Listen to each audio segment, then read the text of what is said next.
કાલે રાત્રે 2 વાગે અસામાજિક તત્વો દ્વારા જે અહીંયા બાબા સાહેબ આંબેડકરની મૂર્તિને ખંડિત કરવામાં આવી છે અને આપણા દેશના બંધારણના ઘડવૈયાને જે એમનું અપમાન કરવામાં આવ્યું છે એના સપોર્ટની અંદર કે જે અસામાજિક તત્વોએ જે અહીંયા કૃત્ય કર્યું છે એની અંદર અમે ન્યાયની માગણી સાથે અહીંયા બેઠા છીએ। અહીંયા અમે અનશન પર અહીંયા બેઠા છે અને જો અમારે ન્યાયને અમને કરવામાં નહીં આવે અને વહેલી તકે જે પણ આ થયું છે ગુનેગારોને પકડવામાં નહીં આવે કે જે તે અસામાજિક તત્વો છે જેમણે આ ગુનો કર્યો છે એમને સજાની જોગવાઈ કરવામાં નહીં આવે તો આગળ આ અનશન ચાલુ રહેશે।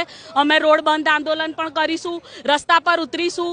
જ્યારે રાત્રે 2 વાગ્યા પછી અહીંયાથી ચાલીના થોડાક લોકો નીકળ્યા એ પછી સવારે 6 વાગે એમના ધ્યાને આવ્યું કે બાબા સાહેબની જે પ્રતિમા છે તેનું આગળનું નાક અને તેમના ચશ્મા કોઈક અસામાજિક તત્વો દ્વારા તોડવામાં આવ્યા।